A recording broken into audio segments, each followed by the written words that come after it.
Now it's 6 after a chilly day. A lot of winter weather advisories on the board taking us through tonight and Saturday. We'll time out wind, rain. We'll switch over to snow. The first weather coming up.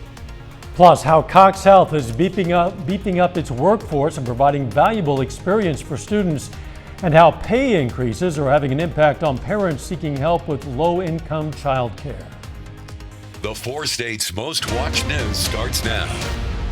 It's going to be a snowy weekend here in the 4 states. This is KOAM News at 6. Nick Kelly joins us with a first look at the weather. It's been a pretty chilly day overall, Dow, but at least temperatures in the 50s, so it'll be kind of hard to believe if you haven't been in tune with the weather that we're going to go from 50s today to right back in the winter tonight and certainly for Saturday. But 7th range line, traffic's okay. Maybe a few random sprinkles, but we're all calm now before our next storm system really cranks into gear. Winter weather advisories for all of southeast Kansas, all of southwest Missouri, northwest Arkansas, and much of northeast Oklahoma, taking us from midnight all the way into Saturday evening, because even though we're still in the 40s and 50s now with maybe some drizzle coming down in some spots, colder air with the system is already trying to change some rain over to snow across northern and central parts of Kansas, but that's going to be the overall trend as the storm system really starts to kick into gear as it passes on top of us tomorrow. But again though, 40s and 50s, we're okay to start the evening out,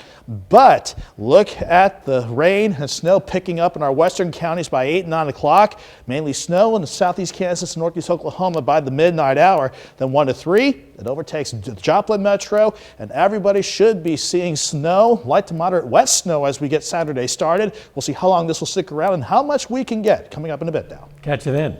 The U.S. Department of Transportation today launched the Bridge Replacement Rehabilitation Preservation Project and Construction Program. The program uses funds allocated by the Bipartisan Infrastructure Plan to repair bridges all across the country. Here in the 4 states, Missouri will receive $484.3 million. Nearly $97 million will come this year to repair nearly 2,200 bridges in poor condition. Kansas is set to receive $45 million this year, $225 million total for 1,300 bridges. And Oklahoma, with 2,300 poor condition bridges, will get $53.4 million this year, $266.9 million total.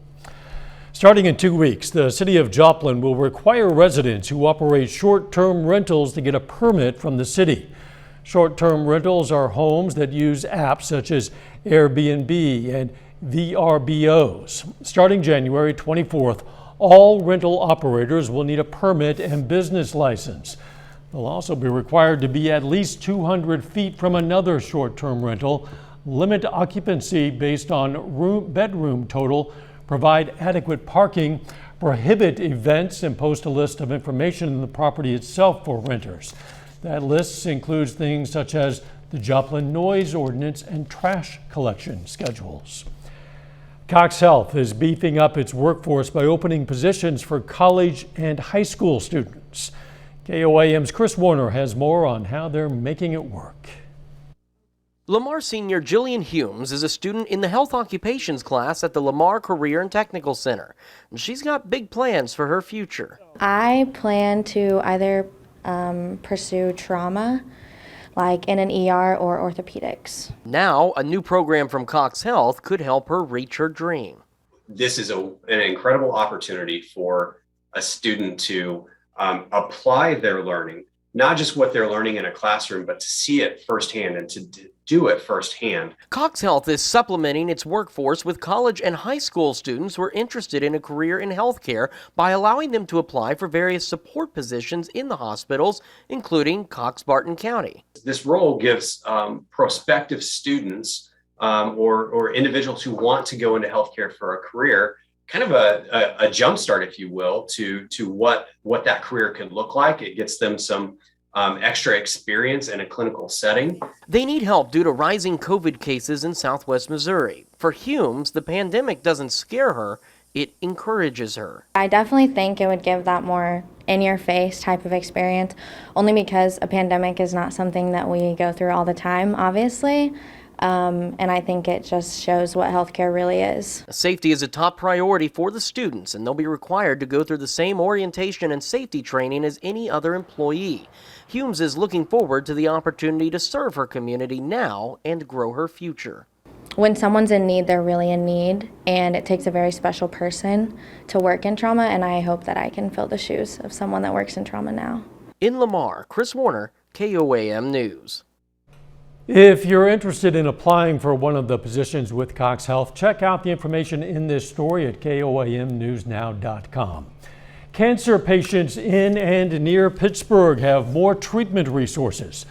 Freeman Health System is expanding its oncology services at its physician group building. Dr. Bobbin Matthew has been added to the staff there. My greatest motivation was my patients. Having a physician retire is traumatic for most patients with whom they are familiar, they're comfortable with the care.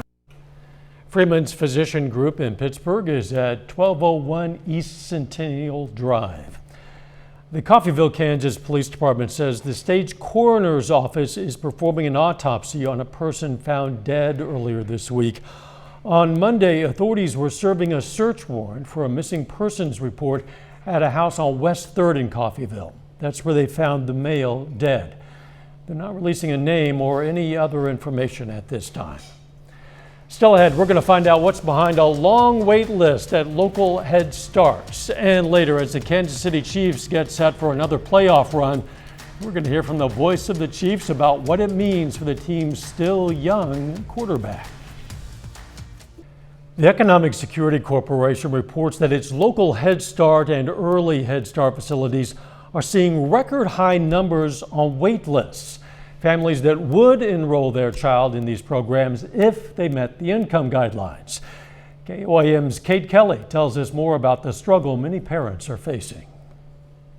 This has never been an issue before. We've never had a struggle finding income eligible families to serve. Early Head Start and Head Start facilities across the country are experiencing all-time high wait lists. In this area, 267 families are currently over income, making more than $26,500 per year. That's a problem for parents like Tasha Lewis. I'm over income, so he will still be on the waiting list, but if lower income families enroll, then they will go in front of him. This is a problem Amy Schmidt is seeing again and again. We have families who qualified for early Head Start for their child birth to 3 years old. When that child turns 3, they're eligible to transition to Head Start. But at that time, we have to re-verify their income. And what we find is, not always, but we have had quite a few families who then did not qualify. Wage increases are pushing many families into this situation, but inflation isn't helping. Even with her raise and working a second job, Lewis is struggling to come up with a plan B for childcare. A lot of places are full right now, or there's a lot of sickness going around. So we found one lady, but she wants $150 a week, which I know doesn't seem like a lot to some people, but $150 a week is a lot to us. While she waits, Lewis is trying to decide if she should continue working or quit her job to stay home with her child. Schmidt is afraid more families will succumb to the latter, missing out on valuable time in the classroom. We know that the early brain development and social emotional development that happens within that first 5 years, it only happens once for that child. And so missing those opportunities, it's not something we want to see happening in our community. We want to see services received by families. In Joplin, Kate Kelly, KOAM News. Now, in the interest of full disclosure, we should point out that Kate serves on the Board of Economic Security. Head Start is permitted to select up to 10% of families who are on waiting lists. That adds up to only 55 slots for this area, and most of those have been taken. The National Head Start Association is working to make changes to income guidelines. You can read more about that or apply for Head Start by finding this article on our website, KOAMnewsnow.com. Later, it's playoff time for the Chiefs. We're going to hear what the quarterbacks for the Chiefs and Steelers have in common. But my focus for weather coming up will be the snow chances picking up tonight and tomorrow. We'll break that down, how much we'll see next. Even though we had a pretty good day temperature-wise with highs in the 50s this afternoon, those numbers are going to drop throughout the course of the night and stay cold for Saturday and Sunday. Couple that with our next storm system on the way in. It's no wonder we got the vast majority of the area with winter weather advisories taking effect once we hit the midnight hour, and then most of these won't disappear until we hit about 9 o'clock going into our Saturday night. This is the beginnings of the next storm system though working on in. You can see how already we've seen quite a bit of snow in parts of the upper Midwest, but a little closer to home you can see how across central parts of Kansas the colder air is already trying to switch some rain over to snow north and west of the Kansas Turnpike. Around here though, we were plenty warm upstairs and at the surface, where any rain that did try to come down, which we're still picking up on the radar, has been mainly sprinkles or a couple areas of light drizzle, maybe a few quick rain showers.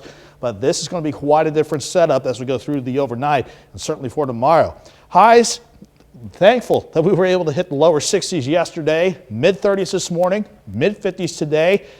But these 30s that we see for the morning, those are going to be our highs for the next few days as the colder air really starts to work on in. At least we're looking okay from 7th range line, 52 in Joplin with cloudy skies and maybe a few areas of drizzle or sprinkles in a few spots. A southeast wind at 13, and the humidity, it is climbing up. Right now it's at 57%.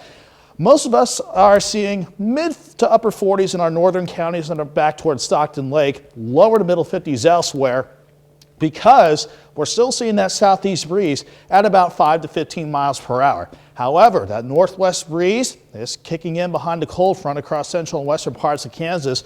That's why we'll go from the 50s this evening down to 44 for a midnight high, and then 20s and 30s as we get into our Saturday morning. So again, our storm system, it is working over Kansas City right now. Then we've got another component to the storm system, this upper level low aiding in the rain and snow chances on the way in. And once we clear that out, it'll keep us cold as we go through the rest of the weekend. But less focus on the rain and the snow. You can see how the rain picks up as we head toward 9 o'clock, and even some areas switching over to snow in our very far western counties by 9 o'clock.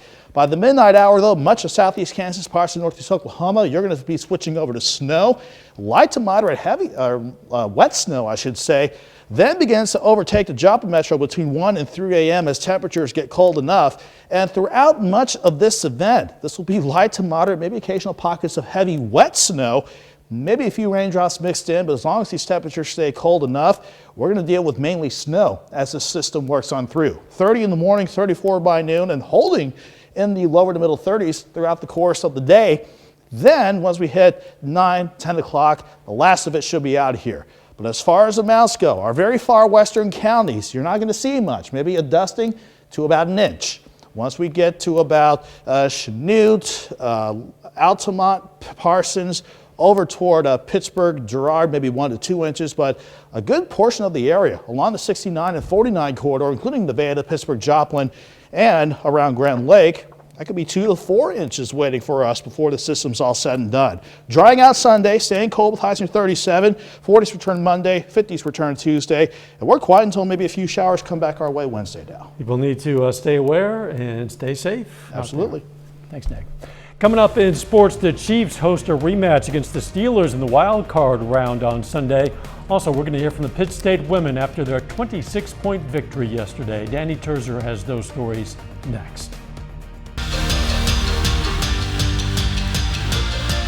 The Pittsburg State women got back on track yesterday with a convincing 82-56 win over Emporia State. They're now 10-5 overall and 5-4 in the conference. The Gorillas came out fast despite not playing a game in 10 days.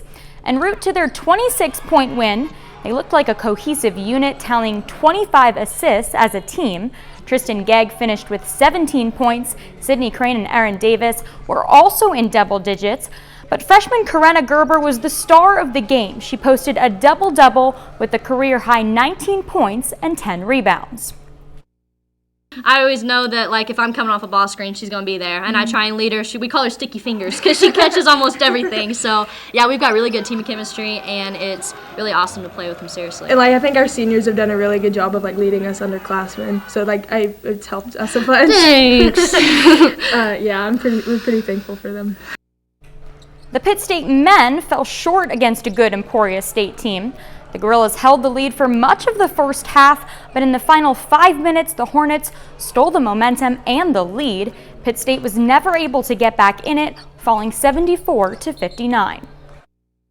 You know, the message, I think, was that we're still there, you know, but we're not going to get a 13-point play. We're going to have to come back a little bit at a time, and certainly they're a hard team to come back on. And, you know, it's a good basketball team. You know, they've got guys that, especially their guards, are really good at making plays. So, you know, for us, we just didn't do a very good job of finishing the half. You know, missed some free throws, missed some shots, missed some defensive stuff. But I thought for, you know, the first 15 minutes or so, we played really well. Over in Joplin, Missouri Southern split games with Washburn on Thursday. The men fell to the Ichabods 87-72, while the women picked up their second win in a row. Haley Grant helped lift the Lions to a 69-50 win. She had a career night, collecting 12 points and 13 boards. Lacey Stokes led the Lions in scoring with 18. They were solid on defense too, allowing only 50 points, and head coach Ronnie Russell praised his team's efforts. It's a tribute to our kids, just how hard they played, and we didn't give them Washburn a lot of second opportunities on offensive rebounds. And again, we checked, they didn't have very many good looks because our defense was locked in the whole game. I thought that was probably our best 40 minutes of basketball defensively that we've played all year. The Kansas City Chiefs kick off the postseason in the AFC wildcard round against the Steelers. Less than a month ago, the Chiefs dominated the Steelers at home 36-10, and they'll look to do that again this Sunday. As always, we'll hear from the voice of the Chiefs, Mitch Holtis, on this week's Minute with Mitch.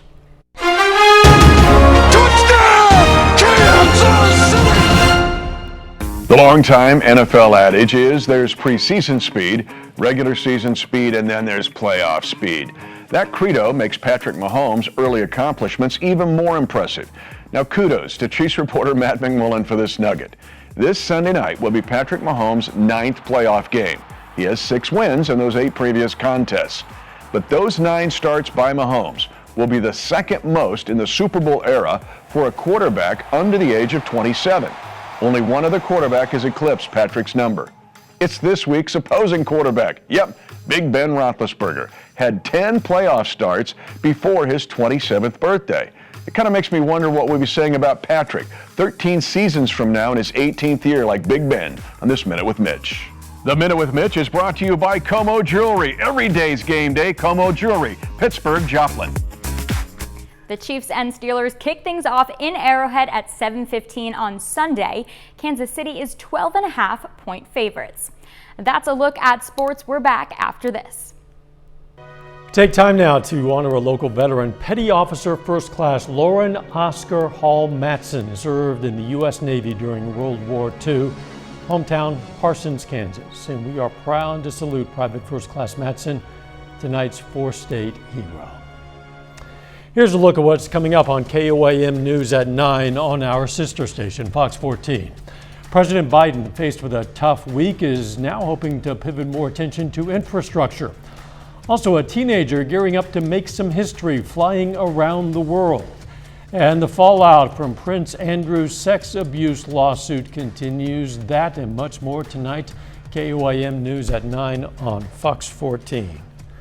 Some of you hoping perhaps to get enough snow you can get outside and play in it a bit tomorrow. A lot of us just planning to stay inside this weekend. Other than that, we are looking at a cold weekend, certainly with snow on the way in. We'll fall back near 30 tomorrow morning, only make it into the mid-30s tomorrow, so no reason why we don't have an alert day up for snow tomorrow. See you right back here at 10. Let's make it a great evening.